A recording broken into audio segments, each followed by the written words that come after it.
জবাব দিচ্ছে, জোরে বলি সুবহানাল্লাহ। হাত কাটা হলো, বাম হাত বাম পা কেটে ফেলা হলো। খুবাইব রাদিয়াল্লাহু আনহু মুস্কি মুস্কি হাসতেছেন। কাফিররা বলতেছে হায় হায়, বলে কি খুবাইবের হাত কাটলাম পা কাটলাম, তবু তার চোখে কোনো পানি নেই, কিন্তু হাসতেছে। কাফিররা জিজ্ঞাসা করলো, খুবাইব তুমি হাসতেছো এর কারণ কি? খুবাইব রাদিয়াল্লাহু আনহু বলতেছে, ও কাফিররা রে, আমি একজন ইমানদার, আমি যাহা দেখি তোমরা তাহা দেখো না। তোমরা দেখতেছো আমি কষ্ট পাচ্ছি, কিন্তু আমি হাসতেছি এর কারণ হলো আল্লাহর জান্নাত আল্লাহ আমার সামনে তুলে ধরেছে। জোরে বলি সুবহানাল্লাহ। খুবাইবকে হত্যা করা হলো, কিন্তু সে ঈমান থেকে পিছপা হয় নাই। কবি ডাক দিয়ে বলেন, শাহাদাতের তামান্না হৃদয়ে যাদের, কিসে তাদের ভয়? নেই কোনো শক্তি পৃথিবীর বুকে ঠেকায় খুবাইবের জয়।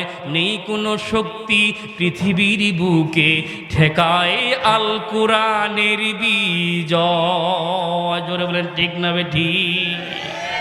আল কোরআনের বিজয় কোনোদিন ঠেকানো সম্ভব? নবীর একজন সাহাবী হযরত খাব্বাব, কোরআন শুনে ঈমান কিভাবে বাড়ে? তার মালিক হলো উমাইয়া, দিন মজুরের কাজ করে খাব্বাবের বাড়িতে। খাব্বাব রাদিয়াল্লাহু আনহু, তার মালিক হলো উমাইয়া। উমাইয়া ছিল একজন লোহার কর্মকার, লোহার জিনিস তৈরি করত। খাব্বাব রাদিয়াল্লাহু আনহু লোহার যে হাপড়টা ছিল, যেখানে লোহা গরম করে সে রশি ধরে টানতো। গোপনে গিয়ে মুহাম্মদ সাল্লাল্লাহু আলাইহি ওয়াসাল্লাম হাত দিয়ে কালেমা পড়ে ইসলাম ধর্ম গ্রহণ করে ঈমান আনলো। এই খবর যখন খাব্বাবের মালিক উমাইয়ার কানে চলে গেল, উমাইয়া খাব্বাবকে এত শাস্তি দিল।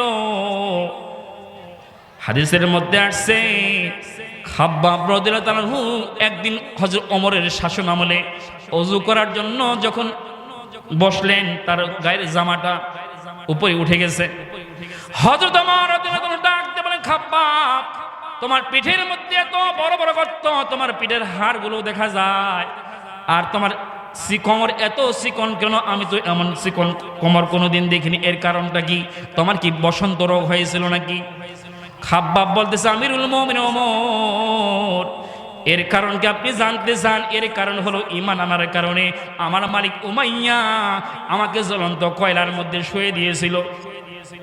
শুধু কয়লার মধ্যে শুয়ে দেয় নাই, এই জ্বলন্ত আঙ্গারের মধ্যে এবং গরম লোহার মধ্যে শুয়ে দিয়েছিল।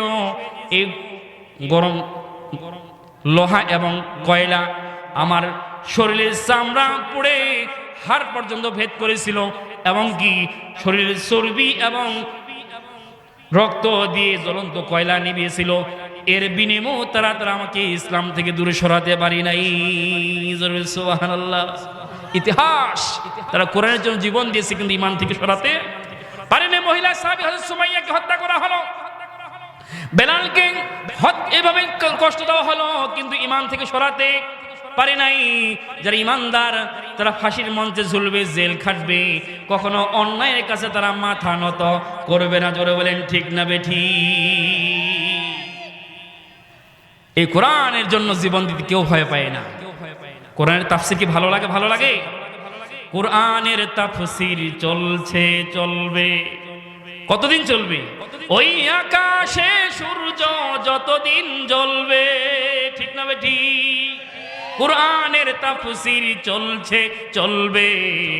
ওই আকাশে সূর্য যতদিন জ্বলবে। চিরদিনের দুনিয়ায় হয়েছে হায় আল কোরআনের বিজয়।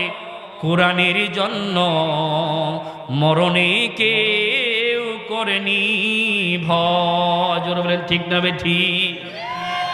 মা বোনেরা অনেক এসেছেন, আমাকে এই কাগজ দেওয়া হয়েছে, মা বোনদের কাছে জায়গা হচ্ছে না। আলহামদুলিল্লাহ, অনেক এখন মা বোনরা ওয়াজ শুনে অনেক ভালো হয়েছে। জোরে বলেন ঠিক না বেঠিক? প্রত্যেক বক্তাকে মহিলা মা বোনদের সম্পর্কে কোনো না কোনো কিছু বলার দরকার, কারণ ওনারা এখন দেশের সরকার। ঠিক, এখন বর্তমান মহিলারাই দেশের সরকার, বারবার ওনারাই ক্ষমতা আসতেছে। মা বোনদের সম্পর্কে অবশ্যই কিছু বলা দরকার, কারণ ওনারাই দেশের সরকার। সম্মানিত হাজিরিন, আমি মা বোনদের উদ্দেশ্যে অবশ্যই কিছু কথা বলবো।